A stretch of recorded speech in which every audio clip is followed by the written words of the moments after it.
Hello, everyone. Welcome to another episode of Bytes TV. Yeah, we're back on. We've been off for a couple of weeks. You know, we had some stuff going on. We got really busy with work, because we're doing this part-time on the side. And, sorry we haven't been able to get an episode out. But, starting in the next few weeks, there'll be a bunch of them coming out back to back. So we got Eric Ruiz tonight with us. He's an infrastructure architect based out of, New York and New Jersey. My name is Patrick Kidney. I'm the CTO, CEO of Cloud Corporation. Tonight, we also have another member of our panel who will be joining us a little later. He got stuck in some stuff at work, and he's going to be joining the show as soon as he gets in front of a machine and work calms down. So with that, Eric, how you doing, Eric? It's good to see you. I'm fine, Pat. How's it going? Going good. So tonight's a Giants game. Mm-hmm. Yeah. So zip right now. I just hope for the poor guy in the deli down the block from your house that they have orange juice tomorrow, because it's going to be a bad day. Man, you're assuming the Giants are going to lose. You're assuming, listen, the Giants just intercepted Brady. There's a small ray of hope. It's still zip. Okay? we'll revisit this in an hour or so and see if I'm depressed or not. Oh, my God. Well, so for the audience tonight, the actual topic of the show tonight is about email security, email communication security. We're going to talk about basically SPF records. We're going to be talking about DKIM, DMARC, basically, things with spam content filtering, technology around that, because right now it's spam's really at an alarming rate right now. It's roughly 52 to 53% of the world distribution of email is spam. And so, there was an organization called spam.org that was up there for many years that had a great site for, updating, blacklisting sites and stuff like that and being able to block spammers. And somehow the site just disappeared. Nobody knows what happened to it. They don't know if it just went down one day, no notice, no warning, and never came back. So, could something have happened? Could an illegal event happened? Possibly, because it was the key security for email in the world. So it's either that or the owner, could have ran out of money. It could be anything. It could be anything. We would hope that it wouldn't be something dark, and just unfortunately, due to unforeseen circumstances, it's no longer available. But I have a presentation tonight that I put together that we're going to cover some slides on SPF, DKIM, and DMARC. So, Eric, let me know if you can see my desktop. It's crystal clear. All right, great. So, so this is a slide deck that I put together for the show tonight. I wanted to, have a formal presentation on this, because the last couple of shows we didn't really do anything too formal, but this is the kind of format I like to follow moving forward. Have a little more structure in the program. So with that, let's get started. So tonight we're talking about SPF, DKIM, and DMARC email security. So pretty much, we're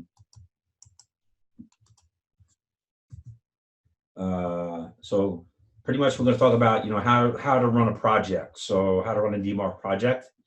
What it's about, what the challenges are, pretty much, some of the key stuff that it really works around, which is email and brand name security, which helps provide, identification, validation, and also gain insight through reporting, because, Eric, I know you have an extensive background in email, almost as long as I actually, maybe even longer, because I haven't been doing email as much in a long time, other than Exchange Online. I haven't did any on-premise Exchange in quite a while, other than doing like an architecture. But from your perspective, this has to be something that you're challenged with, that you see every day. The challenges with email. So, but the great thing about DMARC, it's still being developed technology. It's not the answer. It's not a silver bullet. It's not gonna be the magic bullet that's going to take away all spam. But now with the level of reporting and basically the cooperation between companies with their sharing information, DKIM, you're sharing, login information and infrastructure information, so that when the message comes in, it gets authenticated. And if it doesn't, if you're running a DMARC policy, the policy will stipulate what that recipient should do with the email. So that's really what this presentation is about. It's about putting a project together to make that functionality work. So what do you think, Eric? Well, DMARC, DKIM's, SPF, messaging, email, everybody has it. It is the one border that is the hardest to secure, okay? Because everyone lives by and dies by email, okay? Every business, from the smallest to the largest. So anything we can do to improve the layers of security, of course, is a positive. So, like I said, DMARC, SPF, DKIM, proper filtering, anti-spam filtering, domain checking, using websites like mxtoolbox.com to verify a domain, or even when you're have it analyze a header for you and see if it truly came from, say, joybagaddonuts.com. Okay, so if you get spam from there, you're not sure it's legit or not. You analyze the header, check if they have a DKIM, check if they have an SPF. Okay, go through all this, or use other products that do that automatically. There's still brands out there like Barracuda. I believe F5 has also a messaging gateway too, and I know Symantec does, and they go through all this process. So, with that, there's an overhead, but it's also part of your security structure to protect your end users. Because think of it this way: a typical person, how many emails we get a day? 200, 300. A big corporation, you're talking about, tens of thousands per hour. Right. And all it takes is one person clicking on the wrong link, or security being lax, or the scan doesn't happen correctly. Yeah, I mean, that's the challenge. This is I see it, and one of the reasons why I just actually turned this on my domain today is because, one, there could be something down the road that I might have to do with this, but I need to learn it. And then the other thing too is I've been getting a lot of phishing emails. They've been getting through, and I'm using different. I can't say what I'm using right now because I don't want to, dename a corporation, damage a brand name. But all I know is that I'll get emails all the time. If you don't pay attention to the from address, if it looks a little screwed, like today, I just got one today that came in from support@techcloud.me. It had my full email address in the from field, and whoever sent it must have just sent it on blast and didn't realize it sent it to me. So as soon as I seen it, I told people that have accounts in my domain to disregard that email, but somebody spoofed the domain. So that's a problem. So that's what's happening with a lot of organizations out there right now. There's things that could happen as a result. So some of the things we're going to talk about tonight regarding this, some of the topics, why start a DMARC project, pretty much the attack vectors, some of the stuff we were just talking about, and then, implementation phases. That'll be in the second episode. This will be a 2-part show. And then pretty much, what the phases are. So you have monitoring mode where you're just monitoring messages that are coming in that are unsigned, that are unauthenticated, that have, let's say, a sender confidence level, an SCL level of, 3 or something like that, where it's not really high. But you're really, this is a really tricky thing to do with this type of project. And the reason why, and Eric, this, is because if you go too far too fast, you basically start blocking a lot of good email coming in, and so you have to have this balancing act. So that's why in this project they tell you do monitoring first. Do your evaluation, do your monitoring, and then once you're sure, then you could start doing quarantine, and you can quarantine percentages of your email. You don't have to do 100% of it. You could start with 10% and build your way up until you got a good balance between signed email and unsigned email that's getting caught. So what do you think, Eric? Well, most corporations or most places, they'll give you the option. Okay, so any good product will give you an option. Say, for the stuff that we are 99% sure, even 80% sure, we'll do a quarantine. But we'll make this quarantine accessible in a boxed manner so that the end user can go in there and look at it without clicking on anything. Okay, then you have that kind of middle. We're not sure, say 30 to 55, 60%. We're not sure if this is legit, not legit.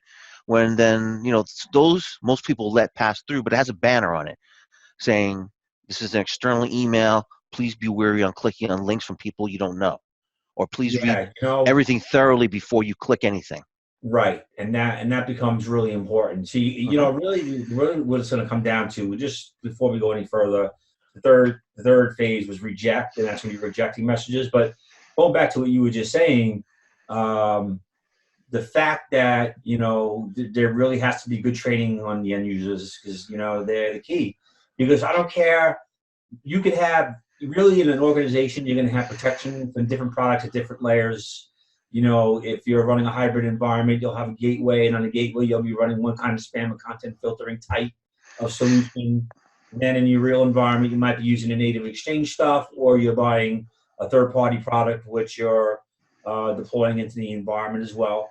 And then you have a transport pipeline with your rules and spam prevention, content filtering, recipient filtering, content sender ID, sender framework, IP allow, and block list. It's crazy to think how much shit is tied into just trying to lock down email. Not talking about the other million things you got going on in the organization. Something that is so important. That is true. It's so complex, and people don't realize that. Well, everybody knows that, like I said earlier, email is the biggest way into anywhere. Yeah, it is. Okay. It's, hey, Rob, how are you? Rob knows. The prodigal son still returns. All right, he made it. Yes. What happened? Your nail appointment ran late? Huh? What happened? Your nail appointment ran late? Yeah, it did. I don't know what took us so long. Well, please thank your wife for letting you come out and play, Robbie. Yes. We appreciate it. It's great to see you, Rob. So for the audience tonight, that's Rob Suber. He's our other member of our panel tonight. He got stuck. He was running a little late behind. As usual, being late is Rob likes to be fashionably late. He likes to let the whole room be ready and set before he walks in the door so he can get the most out of the whole event. So that's what he likes doing. He likes showing up, get the most of it. Trust me, I prefer to be early. I prefer to be early than to deal with a lot of nonsense sometimes. So. No, I know. Listen, I know. You don't have to tell me that. We're all in this kind of industry. What kind of life? We don't have normal lives. No, we do not. Stuff that we do. Well, neither one of you guys are normal, so. That's coming from you. Guess what, Rob? He's watching the Giants game tonight. I said, I hope the little poor Chinese guy in the deli on the corner has orange juice in the morning. That's foul. A really bad day if he doesn't. Hey, listen, the score's still zip, okay? There's still hope. Yeah, hope for the poor guy that you're going to slay tomorrow morning. Hey, listen, somebody's got to be unlucky. Oh, my God. So, anyway. Let's get back to it, guys. Yeah, so let's get back to the show. So we were talking about, Rob, before you got in, we literally just started about 5 minutes ago. Yep. We were talking about email security, SPF records, DMARC, DKIM, and some of the challenges that are out there in the world right now. I put together this presentation tonight. I want to make the shows a little more formal, so this way we have some, something that somebody's watching. Sure. Actually, get some more I out of agree. the presentation. So, there's multiple phases of the project, when it comes to DMARC, and all these different phases we're going to cover in 2 different shows. Sure. But the implementation phase is a receiver. Also, there's a phase in that. The receivers also have responsibility to help provide reporting, because right now, one of the other challenges, and this is every company, you might have 50% of your messages coming in that are authenticated and valid, and then you might have 50% coming in that are still valid but unauthenticated. So It's really difficult for an organization to ascertain which mail is legitimate and which email is not for the stuff that isn't signed that comes in with the legitimate email. Well, that's another big challenge. But the implementation phase on the receiver side with reporting helps, get it right way from that. So we're talking about some best practices, Right. for DMARC, for the project, and if you're going to implement it. But one thing to really make note of is that even that this document outlines pretty much the steps for the full implementation. Right. A formal design will need to be created and defined. You can't just use this and say, oh, I'm going to go off and do this project. You still have to do a design. That is true. This will provide key information on how to get the project done, how to get set up, things you have to look for. But you still need your own design. So totally agree. All right. So from the first line item, so why start a DMARC project? Pretty much protect your employees and your customers. So you don't want your employees being victims of scams and things like that. And I was just telling Eric before you got on the call, Rob, that I personally today just actually enabled DMARC on my tenant because I've been getting a lot of spam and phishing email they've been getting through. Now, I'm smart. I always know how to look at the from address. I know right away if it's Hokey Dory right away. But today I actually got an email from support@techcloud.me, which is an email address in my company for my support desk, and it was spam. It was a phishing email. That is very, very true, man. They're very deceptive now, man. I was like, you got to be kidding me, man. Somebody spoofed very deceptive now. It's not hard to do. But you know what? They'll have the logo. They'll have your internal email address and everything, man. And with the logo on a page. And you know what? That'll force people sometimes to say, hey, that looks legitimate. And you know what? It's not legitimate at all. Because you know what? Like you said, you got to go into the details of it, the properties of it. And if you look at the properties of it, then you can tell. Yeah, the address. The address is always a dead giveaway. If the address looks hokey, then trust your instinct to say, you know what? This is not legitimate. So if you get an email from Chase and the address is AOL or Yahoo, you know right away it's a bad email. But a lot of people guys, but hold on a second, guys. Keep in mind, common Joey Bag of Donuts, or John Doe doesn't understand this stuff. Because a good phishing email, they'll set the display address to match the real email. Most people don't realize. Put your mouse over and hover and see what the mulatto is. See where it's actually really going. So not everybody knows, how to use, the tools to review the header and confirm that stuff. Even with all the public tools out there. So. That's really the challenge. So education becomes really important. Yes, it is. It happened to me with Apple. Apple said something to me. I'm like, that doesn't look legit.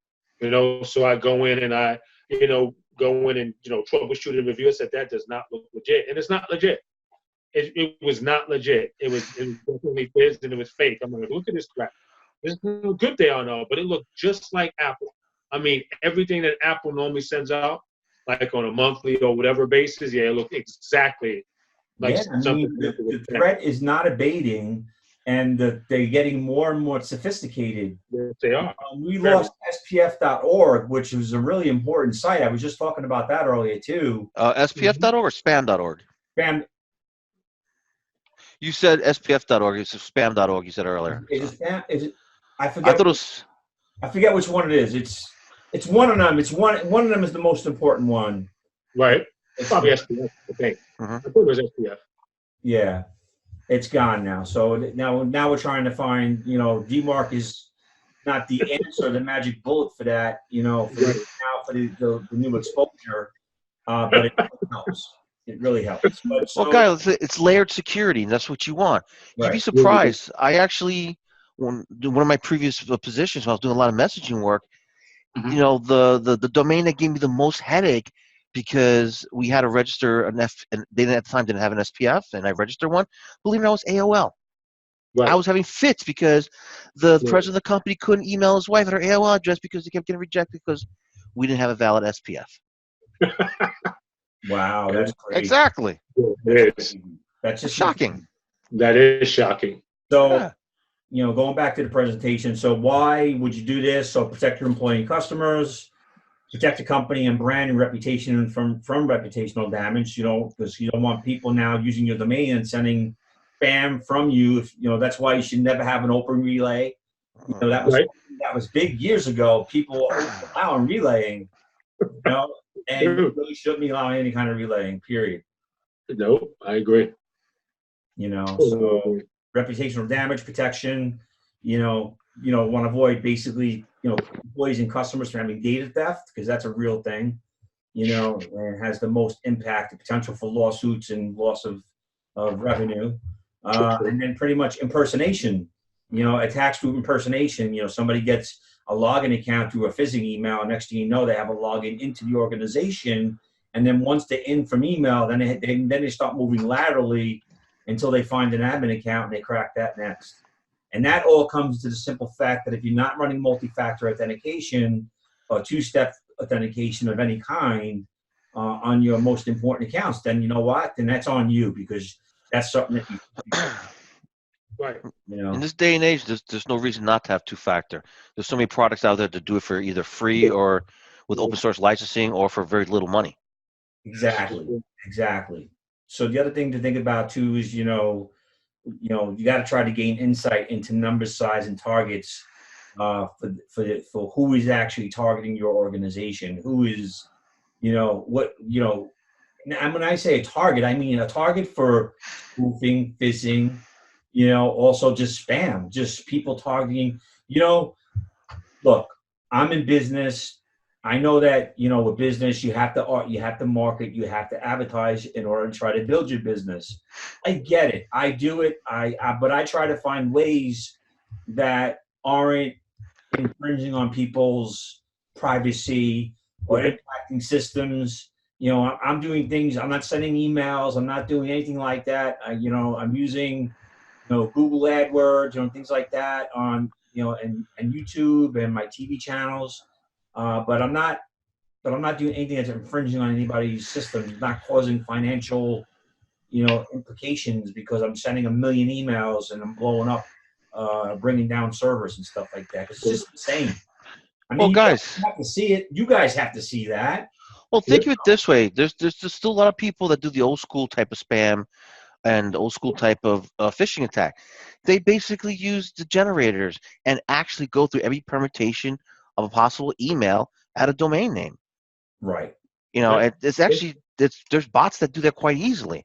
You set up several bots, a nice Linux relay server, allows you to basically send anything from any domain that you want, and you pound the crap out of it, of a company. Absolutely. So going like back you said earlier, before we actually go any further, I want to take a break for a commercial. Because we're going to get deep into this, and I want to make sure we take the proper amount of breaks, for the show. So we're going to break for a quick review of commercials. We'll be back after these messages. If you have any questions, about tonight's show, about the next episode, which will be part 2 of this, you can send an email to info@BytesTV-Episode, and I'll get that email, and basically I'll respond, with information and whatever help you might need. Okay, thanks. We'll be right back. Thank you. TechCloud is a firm located in New York. They provide professional services, managed services, and remote technical support to organizations all over the globe and of all sizes. TechCloud has established key partnerships with many of the biggest well-known technology companies in the world, leading to and providing the highest level of service to its customers. TechCloud can provide professional services for architecture, deployment, development, and migration for any platform, big or small, on-premise or in several of the major public clouds. TechCloud architects and engineers have many years of experience and expertise from working on projects of all sizes for organizations of all sizes. Their resources are also highly certified with many of the industry's most recognized and advanced certifications. TechCloud resources will only provide the right architecture for software, infrastructure, and public cloud solutions. When it comes to managed services and MSP providers, you're not going to find a better MSP than with TechCloud. Then have all types of plans, and they provide all different levels of service for your business. TechCloud has a dedicated network operations center ready to act on a moment's notice to work on and resolve any IT problem that you may have. We provide service and support around the clock. Our Network Operations Center handles all remote technical support, patching, application deployment. We also provide managed virus and malware prevention and around-the-clock monitoring for all your IT systems and clouds that you leverage with your business. TechCloud will also work with you very closely and help you develop and define the managed services plan that's best for you. Contact us today, visit us at techcloud.me. You can email us at info@techcloud.me or call us at 866-985-8197.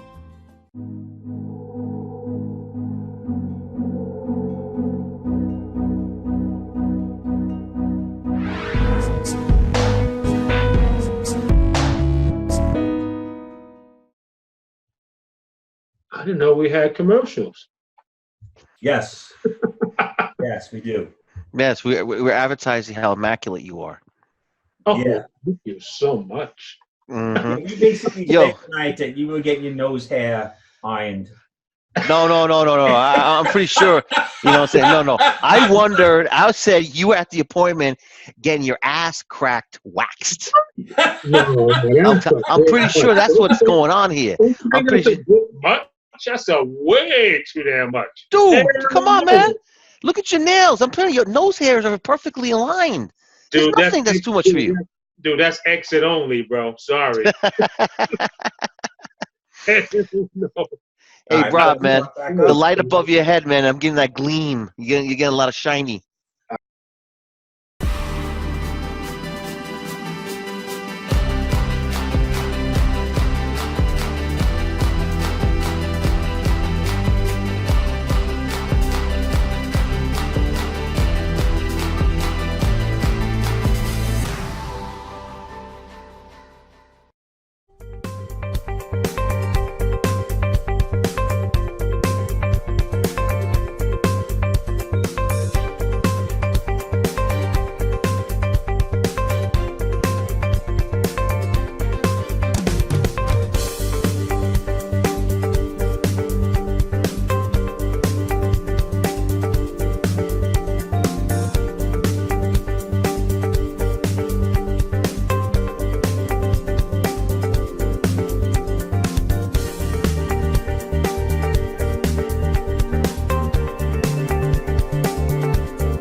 All right, we're back, everybody. Welcome back to the Bytes TV show. Tonight we have Rob Suber and Eric Ruiz with us, both infrastructure. Well, Eric's an infrastructure architect. Rob is basically senior manager director of a major firm. Between the three of us, we have a lot of experience, with technology, probably 30 years. If we factored up all the years between us, forget it. We have enough technology in our lifetime to cover somebody's full lifetime. That's how much experience we have. But getting back into the show, we're talking about SPF, we're talking about DKIM, we're talking about DMARC tonight, email security, what's happening out there with attacks. So finishing up this slide, on why would you really want to start a DMARC project? Some of it was to gain insight, protect employees and customers from reputational damage, phishing attacks, data theft, impersonation, junk mail, delegation. And then also making your domains less appealing for malicious actors, because if they can't spoof your domain, if they can't successfully use your domain to get messages out or get phishing emails in, guess what? You're not going to be a target anymore. So really, that is probably one of the biggest reasons why you would want to get a project like this going. So with that, next slide, let's bring this up. So really, this is something that really holds true in that, cybersecurity is a CEO issue. CEOs no longer have the luxury of having just a CTO, a CIO, or any type of technology officer pretty much being solely responsible for technology anymore. For now, for a CEO, it's in their best interest to make sure that, cybersecurity is really handled well in the organization, because that's just as important as managing the company. Its well-being is security, security of data, security of buildings, security of equipment, security, within the infrastructure, security at the network layers, just security, cybersecurity at every level, is something that a CEO has to think about these days. And the reason why, the average cost of a data breach incident is $4 million. And that's on a small scale. When you talk about breaches that involve weak or stolen passwords, they're happening at 81%. 81% of cybersecurity issues are from weak or stolen passwords. And then you have 300,000 new malware samples created and spread every day, across the globe right now. It's that insane, and then pretty much 87% of senior managers, and this is scary, have admitted to accidentally leaking business data. So, yeah, it's real. This is real data. This is sources on the internet, and you'd be surprised. But certainly will.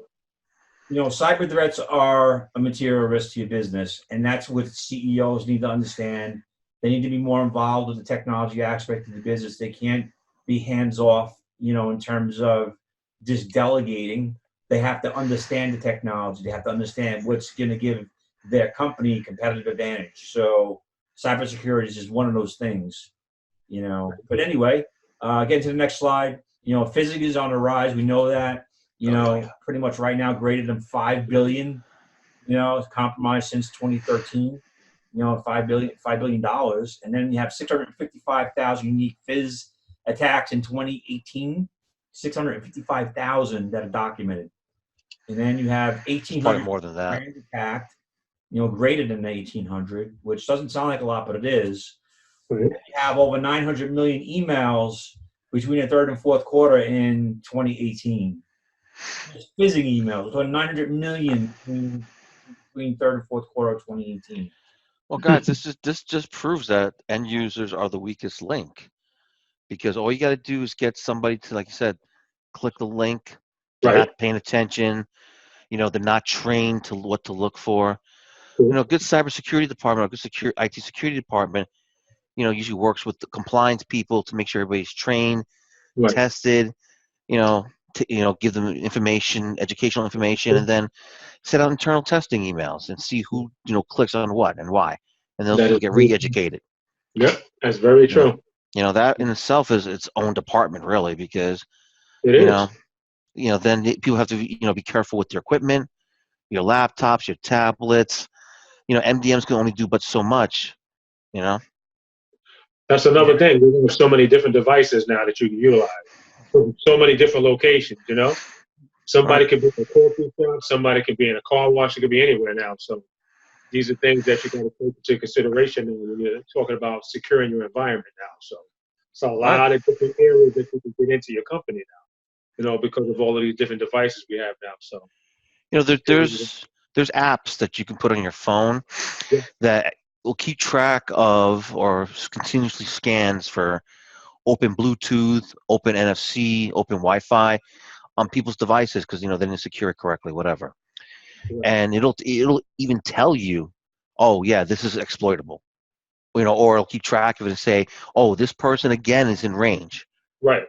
So there's so much that needs to be done on so many levels that you need, like Patrick said, a clear, concise plan and a team to work on this stuff, because it can't be just one guy. Right. Exactly. Like you said, you need compliance, security, you need all of that stuff. I totally agree with that. And you do have to have a plan in place, because if you don't, you'll be the company that ends up with one of these big attacks happening, and you don't know how to get yourself out of it. So, looking at the list that we were just talking about on that slide, getting, playing into everything we're talking about right now. So again, you have brand name reputational damage that happens.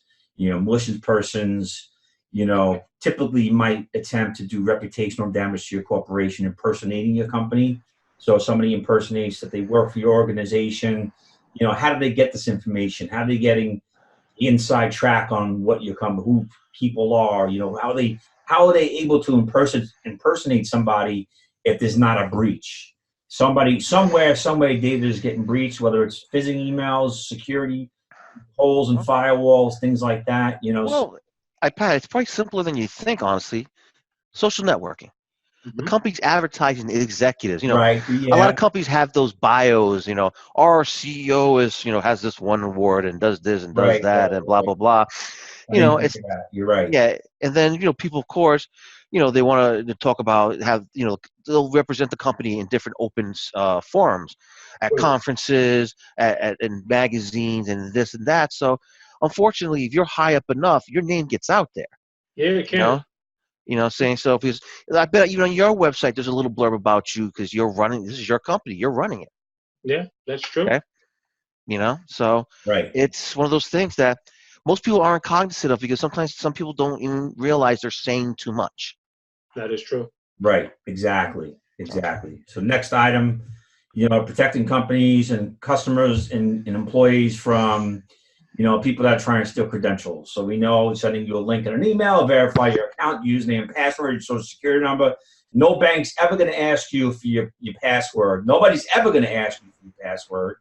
The only time you're going to have to put a password in is if you do the forgot password link on a login screen, which you then get an email from the company, so it's all legit.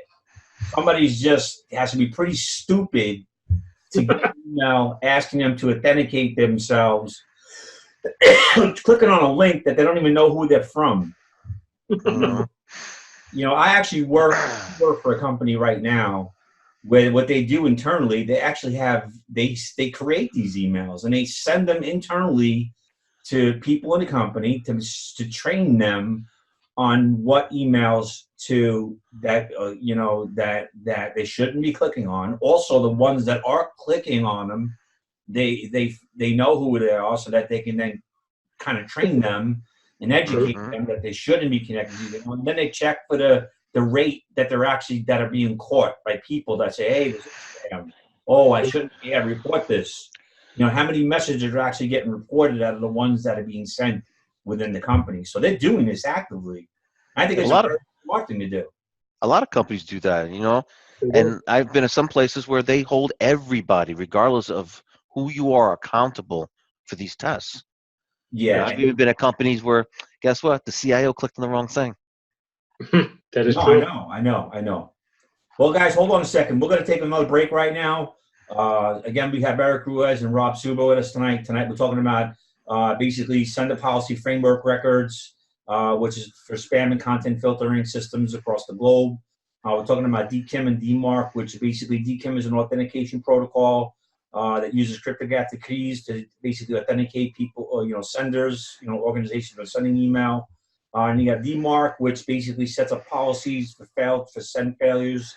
Basically tells recipients, what they should do with that email if it's not able to authenticate. What the policy should be, whether it's quarantine or reject. So that's basically what we're talking about tonight. So we'll be right back, and hopefully you're enjoying the show.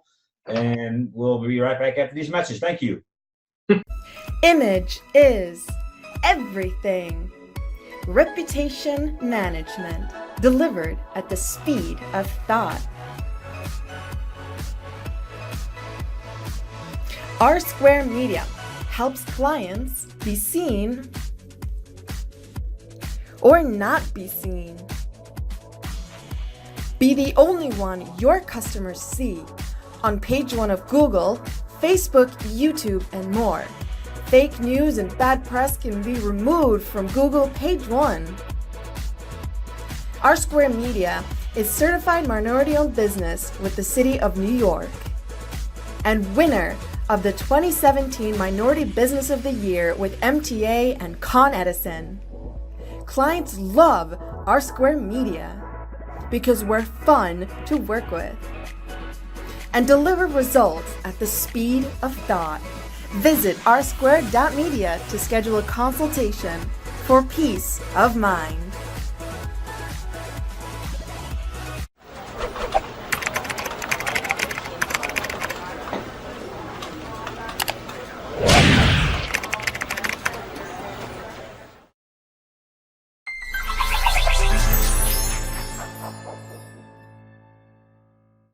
We're back with Bytes TV. We have Eric Ruiz and Rob Suber with us tonight. There are members of our panel. Tonight we're talking about SPF, DKIM, and DMARC email security. We're talking about what the effects are on organizations and whether or not, or how you should proceed with a DMARC project, which is more advanced email security based technology. So, tonight we were talking about reasons for why you would want to start a DMARC project, for your organization. And really what it comes down to is there was a number of things, so we want to protect against data theft. So the one thing that we don't want, is malicious persons, being able to attempt to connect with your employees and then pretty much through impersonation, impersonating colleagues, stealing data. This happens internally. You have malicious actors within the organization that you have to defend against, because there are bad people out there that we're not fully aware of. They do stupid things, they do bad things, and then there's people on the outside of the company. So really you're dealing with two sides of the table, but outside, right now is probably a larger threat only because there's such a vast amount of spam that's being sent every day. I mean, at 53% of the global email exchange being spam is just insane to think about. 53%. It's just insanity. But getting back to this, so we had the slide, and next we go into, they want to gain insights into the number of sizes and targets. So that's why you would want to do a DMARC project. You would pretty much, allow DMARC to do its thing, which, it'll provide you with the data to generate reports, of mail that is failing with, your SPF and your DKIM policy, and what it'll allow you to do is expose domain abuse and misconfigured third-party mail delegation. So if you're using something like, Message Labs or something like that, a third-party mail, spam and content filtering provider and bias prevention, so you're essentially pointing your MX records at them, and hopefully, for the most part, they're doing their job. But, with DMARC, there's a reporting aspect when you set it up. There's a report email that gets sent out, gets generated. One's for forensics, to figure out if, which messages are failing, where they're coming from, where they're going to. So if you look here, disposition is none. So that's basically the content. The DMARC scanning option is just to basically do nothing with it. Just monitor it, just, log the fail, log the SPF fail, and then basically the source IP, and then, have what was the count, for that message. And so what you would do is you would pump this into a Power BI dashboard, or there's actually some reporting tools on the internet that you could that'll give you HTML-based reports. Because this, we're talking about getting email records for every message that's getting routed. So you could just imagine how fast and big that could grow. Well, some systems use a reputation-based category or scoring system. So, and the reputation level. Right. So if you do the reputation aspect, over time, let's just say you said, joybagatdonuts.com keeps sending you bad emails. Okay. After a certain count, they're going to be automatically flagged and blocked. So, a Barracuda, a Message Lab, or several of the vendors out there offer that type of functionality. Right. And it's a catch-22 also, because sometimes good domains get blacklisted, and flagged when they shouldn't. So, it's one of those things that is a nice thing to have, but you also have to keep monitoring, like you said, the reporting and, somebody actually watching this stuff and not letting it just go through. That's true. Exactly. Setting up your IP, allowing block lists for IPs that are coming up that are bad. So malicious actors get them to reporting, and then start, increasing your transport rules, in the transport pipeline, and then basically, set up your email security. So if you're running multiple entry points into the organization with a hybrid environment, then basically you have a gateway, put a different type of prevention on that gateway. If you're running internal stuff on internal servers, Microsoft recommends using the native stuff because it's built into the platform and it's supposed to be just as good, but is it? We don't know. I don't know. I haven't used the product. But typically I know Pat, Huh? one quick question though, Pat. I know using native stuff, but by the time it gets that far into the system, it's already past the firewall. You know what I'm I saying? know, but there's You still, want something on that edge, though. But There you should don't- be always yeah, a there's layer definitely, approach. you know, you should have an edge server 100% sitting in Absolutely. DMZ. But even before the edge server actually receives the message, maybe have a Mhm. smart host sitting before that with a different type of spam and content filtering and protection. You know, Right. then it goes to the edge. It gets filtered there. It gets scanned and tagged. So if the sender has a confidence level of something like a 9, they know that it's more than likely going to be spam. So it'll just get flagged from that point. As soon as the message gets flagged in the pipeline, either it's going to get dropped, quarantined, or there'll be a delivery failure or not, depending on what the policy is. I'm glad you mentioned it. Delivery failures is the worst thing you ever do. I know. That tells spammers and people out there that, yes, Mhm. your domain is active, you're doing stuff. So Right. I'll advise anybody, never send back a delivery failure. That is Right. the absolute worst. Okay? Right. Send nothing back, because Mhm. if That's they get right. nothing, they're going to eventually figure, oh, they got something in place, you know what, or it's a bad domain or something, they'll just keep going past you. You give them That's true. any sign of life, and that's it. They're going to keep at you like a dog with a bone. That's true. I agree with that. Exactly what they do. That's exactly what they look for too. A lot of times, for you to respond. And any kind of way that they say, "Oh, okay," and we know there's somebody out there that we can actually go after. Absolutely. So looking at the slides, going back into this, you know, here's some information about third parties, you know, sending on behalf of your company, having controls in place to do that. You know, Right. really what it comes down to is DMARC will give you the insight, you know, to pretty much have projects, you know, and launch them, you know, and be able to work with, you know, trusted third-party senders. And then pretty much, you know, when it comes down to, you know, DMARC, SPF, DKIM, will allow you to stay in control at the end of that contract. So you can't get locked in, you know, if you're using, you know, another party to actually, you know, like if you're using Message Labs or something like that. I keep saying Message Labs because that was way back when I was doing, you know, Office 365 Mhm. first in place. You know, that was like one of the more popular solutions out there. They Right. still are. They're still are, out there. Hmm. Yeah. Yeah, for there's several other ones that do that hosted filtering and Right. content for you. You know, basically they become your edge router, and Right. you have pipe to them, either VPN or something like that. But Right. You'll have a site-to-site VTM connected directly into them, private connection. right, You know, so they do all that stuff for you, and you know, the logging, the authentications, all the rest of that.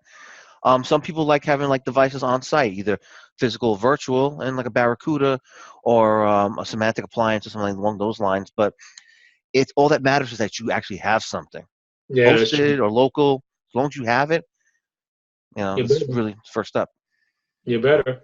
all right, guys, listen, we're going to take a break for commercials. We'll be right back after these messages. Hope you're getting a lot of good information out of the show tonight. Again, if you have any questions about the show, send an email to info@bytestv.io, and we'll respond with any information you might need or help that you might need as well. You know, so we'll get back to you, okay? We'll be back after this commercial break. Thank you. Most people understand the importance of first impressions, and we as business owners, entrepreneurs, and sales professionals know we only get one. Has someone ever asked you for a business card and you didn't have one to share? Or have you ever been given a card and lost it? At TechCloud, we have created a solution for these problems. We created a business card that you create and store on your mobile device, making it simple for you to text someone your information while collecting theirs in the process. This card is a complete digital profile connecting your name with your knowledge and experience. The best part about going digital is that everything is connected. You need just one link to share your products, websites, social networks, and blogs. Share your expertise with clients. Make it easy for others to quickly recognize your potential and talents and refer you new clients. The greatest benefit to your new digital business card is you can update and share your card as often as you like, and every card you have sent out previous is automatically updated. Just imagine meeting a potential client at a networking event. When they pass you a paper business card, you can now quickly send them your new TechCloud business card via text, and you will capture their information in your contact center. Inside the contact center, you can add notes and communicate with your contacts. This TechCloud digital business card will make a lasting impression with your clients. Get started today at techcloudvbc.me.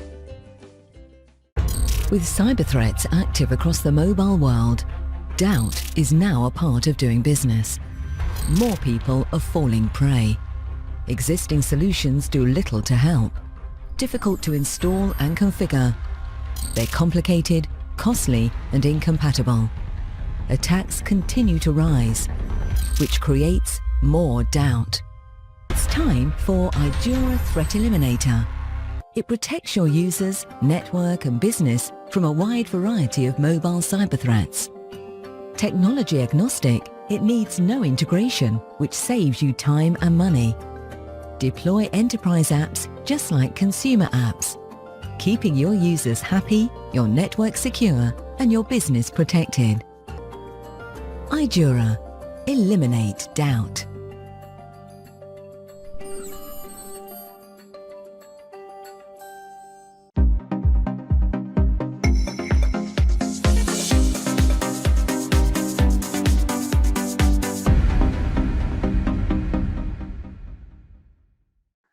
Hello, everybody. Welcome back to the show. You know, tonight we have Eric Ruiz and Rob Suber. They're my members of my panel on my show. It's really our show. You know, wouldn't be the same without them. But we're getting some deep discussion tonight on email security. We're talking about, you know, sender policy framework records, DKIM and DMARC for email security, and pretty much all of the averted efforts that are happening out there in the world right now with people, with spammers and people trying to do phishing emails and things to compromise your organization.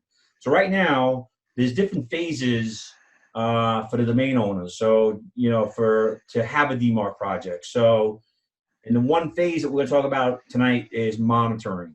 So at this phase, what you're going to do is you're going to set up DMARC. You're going to let it run. You set up an email box. You set up quarantine in Office 365, and then basically you monitor and see what it's catching. You know, and see, you know, what the balance is. Are you getting good messages that are being quarantined? So, you know, you would basically, what you would do is you would do your monitoring, do your evaluation, and then you would start quarantining at a later time. And then that's when you would check the quarantine to see what, you know, if good mail is being also quarantined with bad mail, and then you would have to adjust your policy. But the monitoring as a domain owner, so really the things you're going to think about is you start simple. You know, only monitor the domain and classify abuse and trusted senders. So you'll be able to get that out of reports, you know, who's abusing the system, and then also who the trusted senders are. You know, create functional mailbox reports, register the DNS records for SPF, for DMARC, for DKIM. You know, make sure your text records are out there, make sure that they're set up properly. You know, and if we look right here, on this record right here for DMARC, when you're in monitoring phase, P equals none. And what that essentially means is that it's not quarantining or rejecting messages. So that's just a policy setting that you have to set in the record. I'm making the point to point this out for the people that are watching the show that actually may have to implement this. So make sure that when you're doing the text records, they're exactly right. You know, if you have to work with Microsoft, they'll work with you. So if you have to deploy this in Office 365, right, which I suggest you do either way, you know, even if you know what you're doing, you still open a ticket. You say to Microsoft, listen, I need some support doing this. They'll help you. It'll be done in 10 minutes. There'll be no problems. They'll be able to test everything, DNS on their end, and it goes really smooth. I just did it tonight. It took under 6 minutes to set everything up. It was fantastic. But anyway, that's what you have to do. So in the monitoring phase, you're just monitoring messages. You know, you're creating reports, you know, from the received email. Within 48 hours, you know, the first reports will start being received.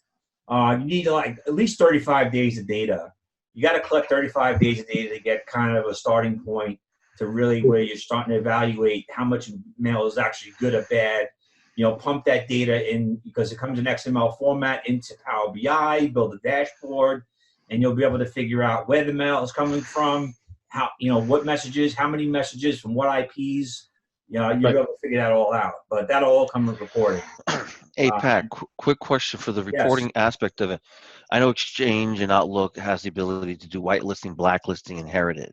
So can that data be pumped into this so that this report can cross-reference those addresses to say, you know, right now, you know, 90% of the employees have this blacklisted, but the monitoring currently is actually being allowed through where it shouldn't be.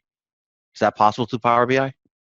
So Power BI is just an analytics platform. What you could do is you could build like a logic app or a function in Azure that kicks off, let's say, when a new report comes in. So a new report kicks in, it's a triggering event in email. It could be picked up either by a Power App or Microsoft Flow. Flow would then kick off an action. So it could connect to a logic app, which connects to a function, which could take that record, write an event, generate an email, write to a database. You could pretty much direct, that triggering event into really anything in the cloud. Okay.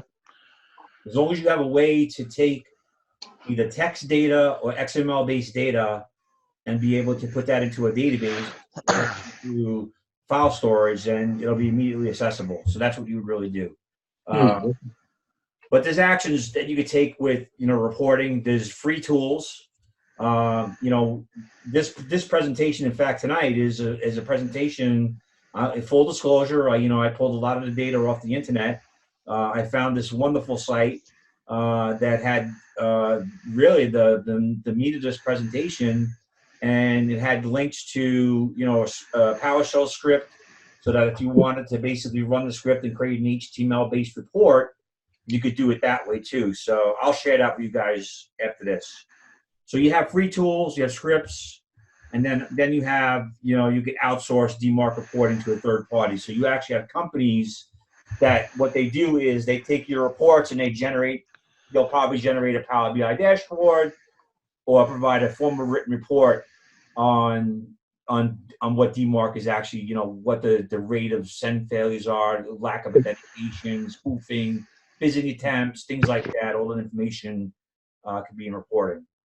So really identify threats, threats versus trusted senders. So really, that's really going to be the key. Start with the highest volume count of failed SPF senders. Validate if the sender is a known trusted sender. And then optionally, if it is a trusted sender, identify responsible contact of both the company and the third party. This is going to be needed in certain phases. So if you have an organization that comes to you and says, listen, we're getting a lot of spam email from your company, you need to fix this, you need to cut it out or whatever. And you're like, wait a minute, what are you talking about? We didn't do that. That's not us. That's mail coming from somebody else. And so that's what that comes into, knowing who your trusted senders are, identify the threats. And then, pretty much, update the SPF monitor records. You could update DNS records for trusted parties. You could do things like, what is this? For each identified trusted party, update your record to include mail servers in your SPF record. So really what that means right there, with this whole blob, I just blobbed that whole sentence out, which was retarded. But what it's saying is make sure that you have your mail records in your SPF record, because that's the first thing that's going to happen. An SPF check's going to happen to find out if the sender ID is responsible or allowed to send for the domain on behalf of that domain. And so that'd be the first layer. So that's why I'm saying make sure that, your FPF records are monitored and making sure that they're up to date and they have your servers. And then finally, the evaluation. This is really where it's going to come down to, with regard to, having a successful, evaluation phase. So you're going to review the implementation cost and the benefits, what it's going to cost to do this. Really, I read that, and there's not this cost for software like Power BI, there's cost for professional services if you don't have a consultant that can come in and do it, but it's really just to basically set this up. It's really not that involved. So I can't imagine that there would be an absorbent cost, or at least there shouldn't be, unless, of course, there's some sort of expert service that a service that a company is providing on top of, this particular type of project. So what do you guys think? I mean. Well, honestly, SPF and DKIM are probably the bare minimums you should be setting up. And realistically, in this day and age, there's tools on the internet to help you set that up. All you got to do is just update those records on whoever's hosting your DNS. So your .com name or domain name, whoever's hosting you, you go there, you update your SPF record, you create the SPF record, create the DKIM, make sure all the relevant stuff is set correctly, like statement of authority, the SOA record, and you go from there. Then there's tools to check the entire domain if you want. Personally, I'm a big fan of mxtoolbox.com. I also use it in my investigations. Yeah. You sent me the link to that the other day. I checked it out. Rob, you know about that? I didn't get a chance to look at his link. I know he sent me something from VMware, right? No, this is for email investigations and domain checking and stuff like that. It's called MX Toolbox. So, like I said, it's been around for a hot minute, but it's actually the set of tools that it has. It's good stuff, man. And, yeah, so it'll analyze headers. It'll allow you to do pings and traces from outside of your infrastructure, so that if you want to verify something on the outside, there's a lot of cool stuff you could do with it. So, for the novice and the professional. No, that's true. I did get that. The MX Toolbox is pretty good. I like that.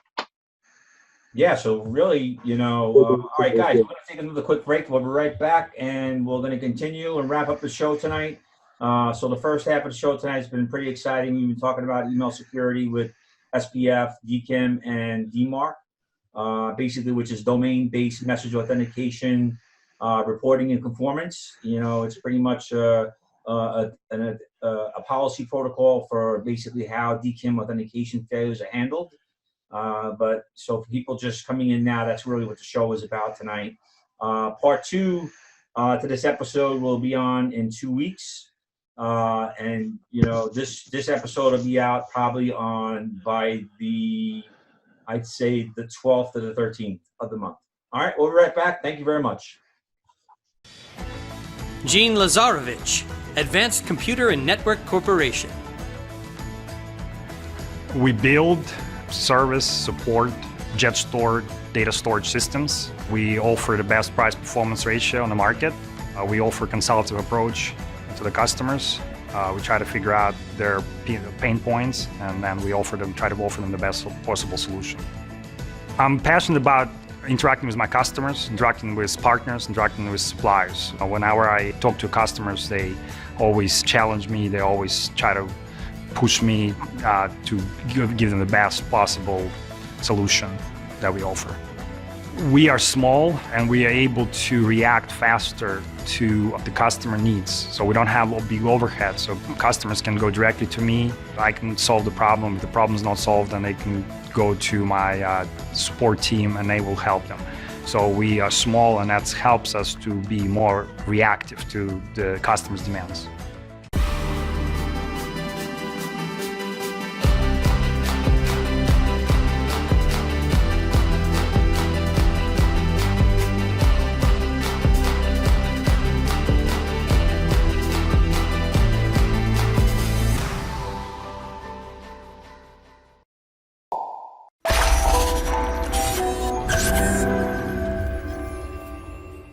Hello, everybody. Welcome back. We have Rob Suber and Eric Ruiz. We're just talking about SPF, DKIM, and DMARC all night tonight on the show.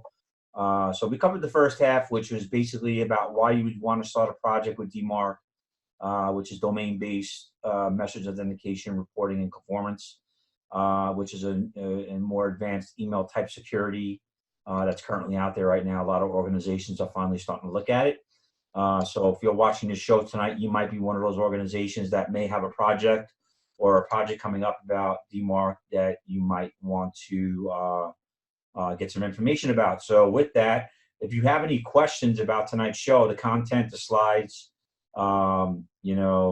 basically don't hesitate to send an email to info@BytesTV.io. So with that, Eric, I want to say thank you for being on the show tonight.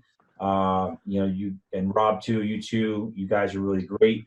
Before we actually end the show, I just wanted to kind of ask you both. So Rob, I'm going to ask you first. Sure. So from the things that we spoke about tonight, does it really cover is there validity out there right now for what's happening? You feel that, what we covered tonight is a real problem. Do you see it that way? Do you see the threats, to your Absolutely. Absolutely. People are trying to do that all the time now. You know, they're trying to impersonate websites. They're trying to impersonate everything that they can, so users can be fooled by it and go in there and select something, and the next thing you know, they can get into their environment, you know, and then actually get to their files or inside their computer system. So definitely see that all the time now. So this is a huge issue. Huge issue for a lot of companies now. Yeah. Huge. Because again, everybody has different devices everywhere now. You have iPads, phones, this, Right. and you can log in from anywhere now. So that This just makes company- it susceptible to just being out there, you know, in an area where you can, you know, really leave yourself exposed. So I tell you right now, there's a company called Azura. You might, if you watch the show on Roku or any of the channels, they're actually on YouTube now too, by the way, guys. Okay. Awesome. If you watch the show, there's a commercial for Azura. They're basically like, they provide security for devices, IoT, mobile, all kinds of edge devices, things like that. Sure. They're actually pretty good. You know, I'm not sure if you guys are actually looking for anything in that area, but should you guys have a project come up and you just want to get some insight, the guy's name is Michael. I'll get his contact information. Okay. He's a great guy. I had him on the show. It was the first episode, and they really have a good solution. They're part of Tata Communications. They're a sub organization, so they have some, you know, they have some big money behind them, you know, to help even develop the solution further. And right now, it's fantastic already. So, that's just for was it like an MDM type of solution, or there's more than that? Device management. Oh, wow.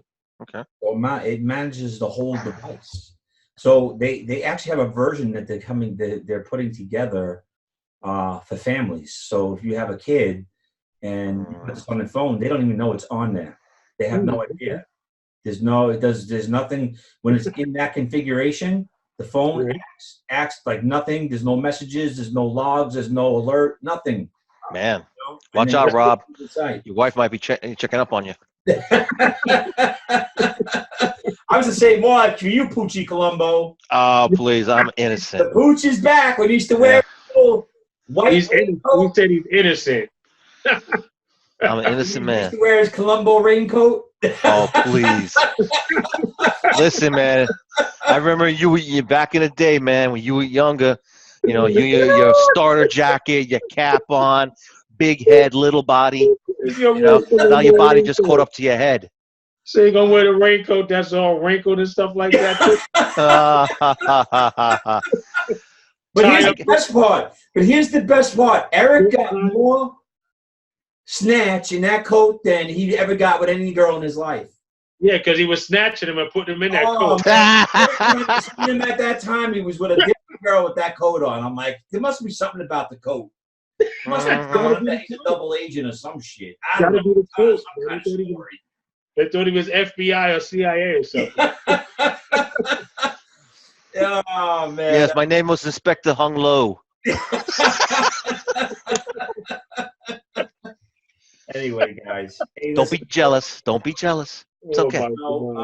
You guys have been really great. You know, we'll have the second part of this.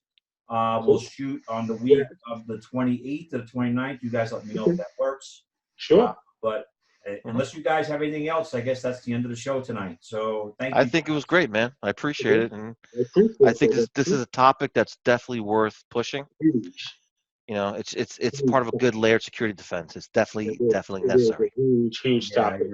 I agree 100%. So, all right, guys, have a good weekend, and I will talk to you guys soon. Yeah, I'll speak to you guys soon. Have a good evening too.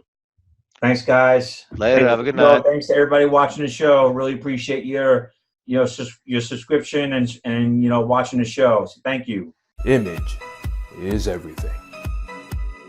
Reputation management delivered at the speed of thought.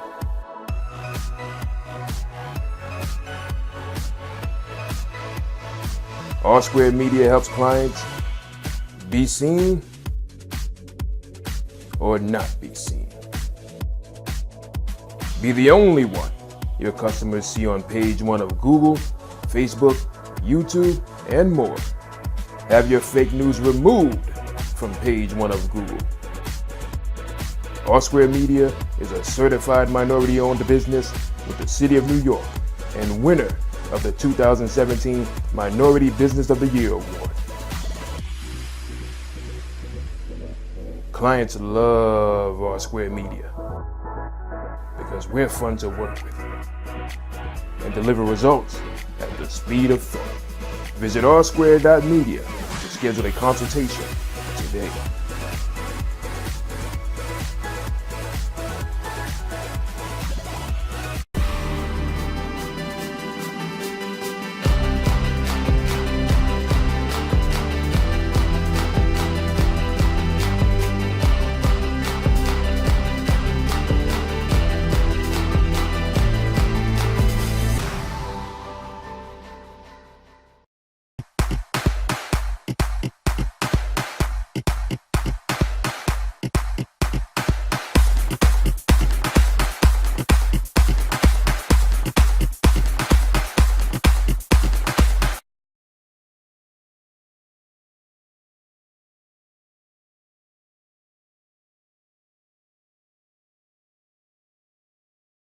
TechCloud is a firm located in New York.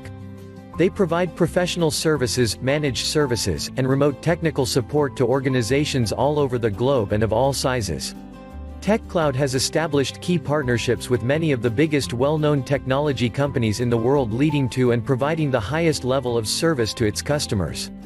TechCloud can provide professional services for architecture, deployment, development, and migration for any platform, big or small, on-premise or in several of the major public clouds. TechCloud architects and engineers have many years of experience and expertise from working on projects of all sizes for organizations of all sizes. Their resources are also highly certified with many of the industry's most recognized and advanced certifications. TechCloud resources will only provide the right architecture for software, infrastructure, and public cloud solutions. When it comes to managed services and MSP providers, you are not going to find a better MSP than with TechCloud. Then have all types of plans, and they provide all different levels of service for your business. TechCloud has a dedicated network operations center ready to act on a moment's notice to work on and resolve any IT problem that you may have. We provide service and support around the clock. Our Network Operations Center handles all remote technical support, patching, application deployment. We also provide managed virus and malware prevention and around-the-clock monitoring for all your IT systems and clouds that you leverage with your business. TechCloud will also work with you very closely and help you develop and define the managed services plan that's best for you. Contact us today, visit us at techcloud.me, you can email us at info@techcloud.me or call us at 866-985-8197.